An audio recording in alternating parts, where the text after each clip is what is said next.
Hey, thanks for making it to Veterans Info Tap. I'm glad you made it. Are you kidding? Yes, that is my initial thought when I read this headline. I'm going to dive into that right now. The headline is Veterans often wait decades for the VA to acknowledge toxic exposure caused their illness, report finds. So, this goes to the adage that everybody always says, deny, deny, deny until you or they die, right? And it's unfortunate that it is a decades long process when the VA is supposed to kind of be in favor of the veteran. I get it, there's a lot of complications. For example, the K2 veterans who served in piles of uranium, enriched uranium, by the way, with like 40,000 times the amount of exposure that would naturally occur. The DoD still has not acknowledged that that was a toxic-filled area. So how can the VA, so from the VA's perspective, right, their hands are kind of tied until the DoD acknowledges that, yes, in fact, that area was extremely contaminated. This is a very unfortunate situation. Look, even if you didn't serve there, it's about doing the right thing, right?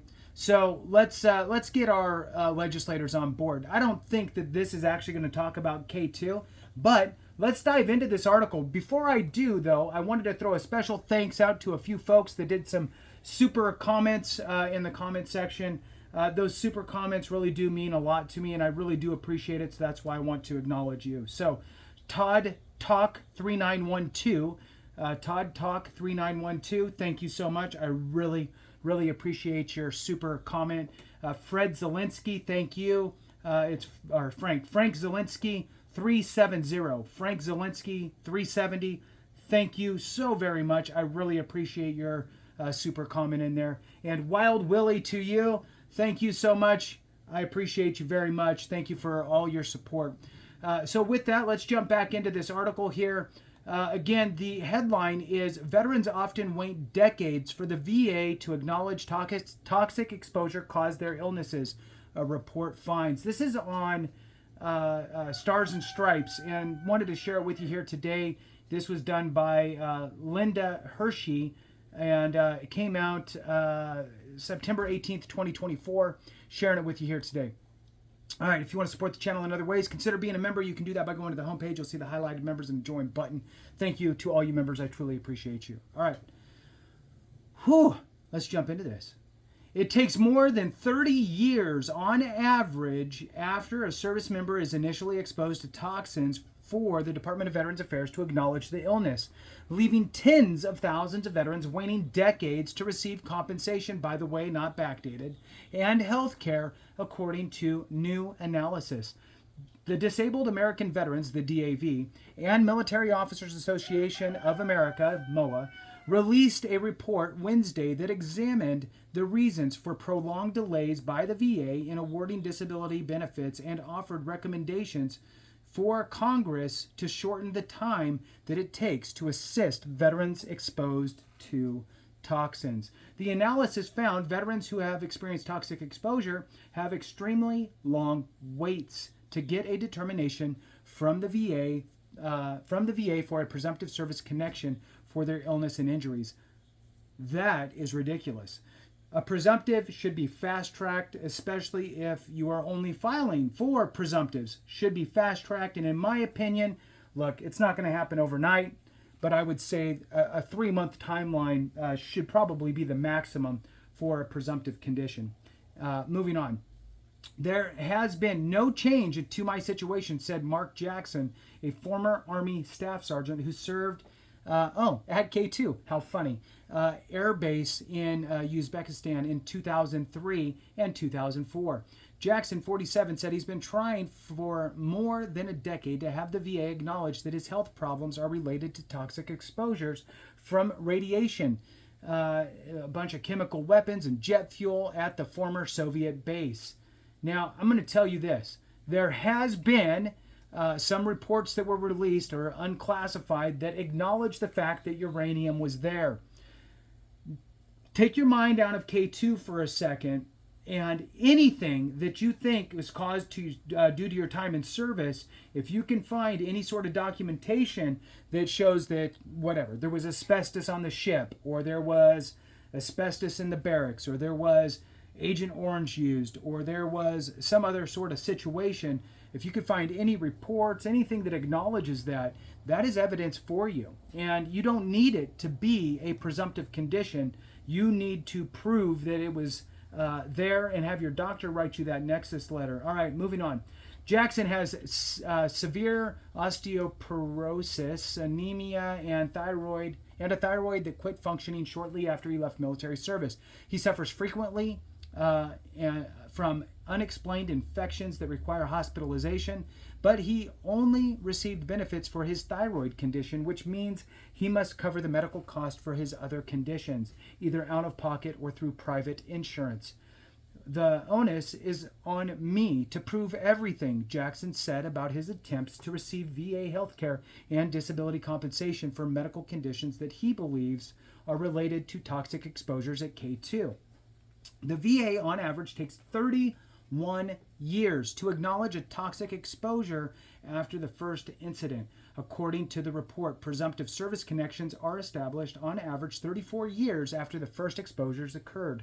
Presumption is a legal term for a link between a veteran's health condition and military service. Affected veterans can often access benefits more quickly when medical conditions are presumed to be connected to their military service.